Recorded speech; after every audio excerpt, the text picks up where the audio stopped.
Buenas, doctor y compañeros. Mi nombre es Melissa Salinas y yo les voy a hablar sobre la garantía de calidad y control de calidad en el laboratorio molecular. Como objetivo general, debemos comprender la importancia de la garantía de calidad y el control de calidad en el laboratorio clínico molecular. Como objetivo específico, tenemos identificar los procedimientos para mantener las muestras en condiciones óptimas, describir las recomendaciones para la preparación y el uso de los reactivos en el laboratorio molecular, describir el mantenimiento, reparación y la calibración de los instrumentos en el laboratorio de biología molecular y explicar la documentación y el reporte de resultados de las pruebas moleculares.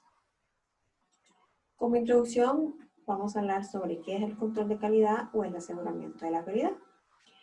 Y esto es un término que se utiliza para el conjunto de actividades que se encarga de tener un control en los procedimientos que se realizan en el laboratorio de microbiología clínica molecular. Este incluye el control de calidad interno y el control de calidad externo. Todo esto es muy importante para el personal de laboratorio para entregar resultados fiables y válidos para que el paciente tenga un adecuado tratamiento. Ahora, el control de calidad externo se utiliza para intercomparación entre laboratorios, para detectar errores aleatorios y sistemáticos, para asegurarnos que estemos utilizando el equipo y los reactivos adecuados para nuestro laboratorio y con respecto al personal, para que tenga un mejoramiento continuo. El control de calidad interno también detecta errores aleatorios y sistemáticos, pero con la inclusión de muestras de control en los ensayos que se realizan en el laboratorio, con el seguimiento del equipo de laboratorio y con la revisión del proceso analítico en el laboratorio. Ahora, ¿cuáles son las medidas importantes para el rendimiento de las pruebas moleculares? Está la sensibilidad, la especificidad y la BPPT. ¿Qué es la sensibilidad? Es con qué frecuencia presenta una variante causante de la enfermedad. ¿Qué es la especificidad? Es con qué frecuencia la prueba indica que es negativa cuando no está presente una mutación. Y la BPPT es la fracción de los verdaderos positivos dividido por la suma de los verdaderos positivos y los falsos positivos y el porcentaje de acuerdo positivo y negativo según los estándares de referencia. Ahora, condiciones óptimas y precauciones para mantener y almacenar muestras y ácidos nucleicos. Las condiciones de almacenamiento dependen de las características y también de las propiedades de la muestra que nosotros hayamos tomado. Pero usualmente las muestras, la mayoría se almacenan en habitaciones secas, oscuras, ventiladas y limpias. En cuanto al almacenamiento, esto nos asegura que nuestra muestra no se vaya a alterar y que al momento de analizar esta muestra no vayamos a tener ninguna afectación. No vayamos a ver una alteración en esta muestra. Entonces, por eso el almacenamiento adecuado de estas muestras es muy importante. También, usualmente, la mayoría de las muestras se almacena en una temperatura menor a 0 grados Celsius, pero no mayor a 30 grados Celsius. Y la adición de la trealosa puede ayudar a estabilizar las muestras y proteger contra las pérdidas de agregación. Se le puede agregar a las muestras trealosa para mantener estas muestras en condiciones óptimas. Ahora, hablando de los ácidos nucleicos pueden dañarse muy fácilmente a los cambios de temperatura, como cuando están congelados y pasan a la temperatura ambiente. Cuando los vamos a analizar, los tenemos que descongelar, o cuando están en temperatura ambiente y pasan a ser congelados, todo esto puede dañar el ácido nucleico. Hay tres medios principales de degradación causados en el cambio de temperatura que ocurre en el proceso de congelación-descongelación, que son el cizallamiento físico, el daño oxidativo y los cambios de pH. Ahora, es muy importante que el personal de laboratorio preserve las muestras, ya que es para evitar que estos ácidos nucleicos se dañen, ya que estamos expuestos a que nuestro equipo de laboratorio, que es el que mantiene las muestras a su temperatura adecuada, se nos puede dañar, se le puede dañar la temperatura, se le puede dañar la refrigeración o casos como en la energía, que se vaya la energía y este equipo necesite de ella. Puede dañar nuestras muestras. Entonces es muy importante que el personal de laboratorio esté muy pendiente de estas muestras y que las preserven. Ahora, ¿qué se puede hacer para evitar que los ácidos nucleicos se dañen durante estos cambios de temperatura? Se puede dividir de alícuotas de muestras grandes a lotes más pequeños para descongelarlos. Cuando es almacenamiento a corto plazo, cuando necesitamos solo almacenarlos por poco tiempo, se puede utilizar una refrigeración de 4 grados Celsius y también se le puede agregar tampón T. Cuando hablamos de almacenamiento a medio plazo, que es de meses o años, las temperaturas pueden ser de menos 20 grados Celsius y menos 80 grados Celsius y también se le puede agregar tampón T a estas muestras. Pero cuando es almacenamiento a largo plazo, se necesita que el ácido nucleico esté aislado y su temperatura debe ser temperaturas ultra bajas.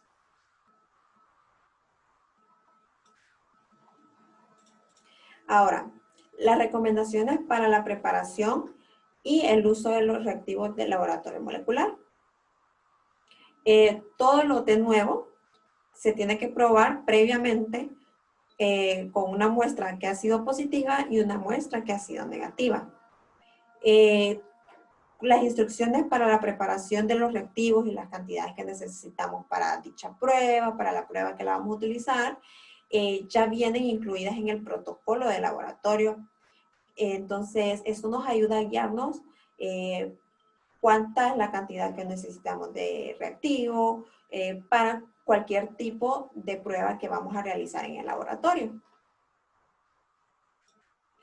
Cuando hablamos de sondas y cebadores utilizados en el método, estos deben ser documentados y combinados para probar el rendimiento en la corrida. También se proporciona información sobre la calidad, el método de purificación, el peso molecular, el número de microgramos de cebadores secos y todo esto se usa para rehidratar los cebadores a una concentración de una solución madre. Los cebadores se rehidratan a una concentración de una solución madre requerida para el protocolo de PCR que vamos a realizar. Y cuando se preparan reservas de trabajo, estos se tratan como nuevos lotes de reactivos. Ahora, vamos a hablar sobre las recomendaciones de mantenimiento, reparación y calibración del instrumento. Todo el equipo de laboratorio, todo el instrumento de laboratorio debe ser monitoreado y mantenido constantemente, porque queremos que nuestras pruebas, nuestros resultados sean muy exactos. Entonces necesitamos calibrar y darle mantenimiento a nuestro equipo de laboratorio. Los fabricantes del equipo de laboratorio ofrecen recomendaciones para el mantenimiento de este. Quien va a realizar el mantenimiento de este equipo de laboratorio va a ser el técnico de laboratorio y estas recomendaciones le van a servir de apoyo al técnico de laboratorio. También los profesionales de laboratorio, la gente de laboratorio, ya sea técnico, el microbiólogo, tienen horarios e instrucciones de mantenimiento para el equipo. Y usualmente lo que se hace como rutina, es la verificación de la configuración de temperatura, los temporizadores y los niveles de fondo de señal. Esto es lo que se va a revisar continuamente en el equipo de laboratorio. Cuando hablamos de niveles de fondo de señal, nos referimos a las señales de advertencia que tiene todo este equipo de laboratorio. También las piezas del equipo de laboratorio se reemplazan según se indique, según el las recomendaciones del equipo nos indiquen, pero también se pueden reemplazar o se pueden cambiar dependiendo del uso que le demos en el laboratorio. Si lo usamos muy poco, pues obviamente no ocupamos cambiar tanto estas piezas, pero si las usamos muy seguido, este equipo, pues lo vamos a reemplazar mucho más seguido, la pieza del equipo. También como mantenimiento de rutina, lo que se hace usualmente es como el cambio de bombillos, también las baterías, y todo ese trabajo, como lo había mencionado ya antes, lo realiza el técnico de laboratorio o la persona encargada de realizar este mantenimiento. Ahora, vamos a hablar sobre algún equipo de laboratorio, que están los refrigeradores y congeladores, los termocicladores, las pipetas automáticas, las fuentes de alimentación de electroforesis. En cuanto a los refrigeradores y congeladores, como ya sabemos, es el equipo de laboratorio que nos mantiene nuestras muestras a las temperaturas que necesitamos. En este caso, en el laboratorio molecular, como ocupamos ADN y ARN, es muy importante que nuestras muestras estén almacenadas a la temperatura que ellos requieran. Y los refrigeradores y congeladores en el laboratorio molecular es muy importante. Entonces, en los refrigeradores y congeladores lo que usualmente se revisa es la temperatura. La temperatura debe ser adecuada y cualquier cambio de temperatura se debe documentar, se debe decir que no está trabajando adecuadamente.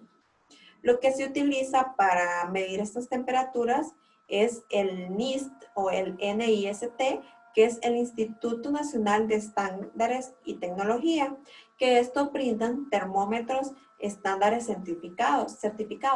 Con esto nos podemos guiar y nos sirve para guiarnos cuáles son las temperaturas que necesitamos tener en nuestros refrigeradores y congeladores.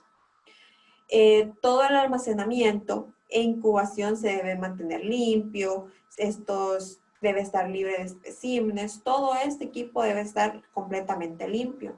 También en los refrigeradores y congeladores debemos tener los reactivos y las muestras completamente separadas porque no queremos que nuestras muestras se dañen de alguna manera, ¿no? Y ahora vamos a hablar sobre los termocicladores. Perdón, hablando de los termocicladores, estos se van a revisar periódicamente. Lo que vamos también a revisar en estos termocicladores es la temperatura, que esta temperatura sea adecuada. Cuando hablamos de termocicladores en tiempo real, también estos requieren mantenimiento adicional del sistema de detección. Los fabricantes de estos termocicladores nos dan instrucciones o nos suministran materiales que nos indican si hay sangrado de fluorescencia de diferentes longitudes de onda. Las mediciones de fondo o estas mediciones se realizan mediante muestras de agua o mediante tampones. Ahora, vamos a hablar sobre las fuentes de alimentación de electroforesis. Las fuentes de alimentación de electroforesis, se prueban al menos una vez al año. Se prueba una vez al año y esto es para garantizar la entrega de voltaje preciso y actual. Cuando hablamos de las pipetas automáticas, las pipetas automáticas, como ya sabemos, son utilizadas para dispensar cantidades específicas de reactivos, de líquidos, de muestras, entre otras cosas. Y estas cantidades tienen que ser muy específicas. Entonces, estas pipetas automáticas se revisan entre 6 meses o dependiendo del uso que le demos. Como ya habíamos mencionado antes, si no son muy utilizadas, pues las podemos revisar cada 6 meses, pero si es muy continuo lo que utilizamos estas pipetas automáticas en el laboratorio, pues debe revisarse más seguido. ¿Cómo se hace o cómo se hace la calibración? ¿Cómo se mantiene las pipetas automáticas? Se utilizan métodos gravimétricos. Estos métodos gravimétricos es donde se pipetean cantidades de agua en una balanza analítica y este método se ha utilizado por muchos años. Este es el método que se utiliza ahora, se ha utilizado antes para calibrar estas pipetas y para darles mantenimiento. Ahora, cuando hacemos esto en la balanza, este peso se convierte en volumen y el significado de varias mediciones con la misma pipeta nos indica la precisión de esta pipeta automática. Lo que hacemos es sacar una desviación estándar o el coeficiente de varianza, perdón, y calculando esto nos determina el grado de reproducibilidad o la imprecisión de esta pipeta. Entonces, así sabemos si nuestra pipeta automática está correctamente calibrada o si necesitamos calibrarla bien. Ahora, hablando de las consideraciones para la documentación de las pruebas moleculares, se debe documentar las condiciones y el número de lote de reactivos que usamos con el paciente o con la prueba que le realizamos a este paciente. Entonces, el nombre de este paciente, los resultados de este paciente deben ir con el tipo de lote o el reactivo que nosotros utilizamos en esta prueba. También el técnico del laboratorio o el tecnólogo que realizó esta prueba debe ir documentado. También se documenta la cantidad de ADN o RNA aislado que utilizamos en la prueba. El paciente debe ir documentado, el número de pocillos que utilizamos en esta prueba debe ir documentado y el tipo de sonda utilizada en la prueba. Todo esto, como ya lo he mencionado, debe ir documentado. Se documentan las condiciones de prehibridación e hibridación de la prueba. Y en cuanto a la técnica molecular Fitch, se requiere la documentación de al menos una célula normal y 2 células abnormales. ¿Cómo se documentan estas células? Se documentan por fotografías. Ocupamos una fotografía de una célula normal y 2 fotografías de 2 células anormales. Ahora, vamos a hablar de las consideraciones para el reporte de resultados de las pruebas moleculares. ¿Cómo se reportan estas pruebas moleculares? Para empezar, los resultados de estas pruebas moleculares deben ir en términos que no son ambiguos para los lectores, que no pueden estar familiarizados con los métodos moleculares o la terminología. O sea que esto debe ir documentado de manera que las personas que no sepan acerca de cómo leer estas pruebas, que no estén familiarizados con la terminología de estas pruebas, que se les haga muy fácil interpretar todas estas pruebas. No deben ser métodos muy científicos, sino que fáciles para ellos interpretar. El informe de la prueba debe describir el método que utilizamos, el kit fabricado utilizado, el locus, la mutación u el organismo probado, la interpretación analítica de los datos en bruto y la interpretación clínica del resultado analítico. Eso debe incluirse en el reporte de los resultados de las pruebas moleculares. También debe ir en el reporte la probabilidad de falsos positivos y falsos negativos. Las mutaciones también se deben incluir en el informe. Toda esta información debe ser completamente confidencial. Nadie debe saber los resultados de estas pruebas. Solamente la persona que necesite saber y el paciente que se le debe transmitir la información. Usualmente es el doctor o el que se va a encargar de darle tratamiento al paciente, o el destinatario, pero nadie más. Esto debe ser completamente confidencial y está completamente prohibido divulgar la información. Después de que se haya satisfecho su necesidad declarada, toda esta información debe ser completamente destruida. Bueno, y como conclusiones, concluimos que las condiciones de almacenamiento deben ser estrictamente manejadas en un rango comprendido debido a múltiples ciclos de descongelación. De acuerdo al expuesto, aprendimos a manejar los reactivos de laboratorio, a reportar y documentar resultados del laboratorio de microbiología molecular y el mantenimiento del equipo de laboratorio. Con esto concluyo mi tema. Muchas gracias por su atención y que tengan un buen día.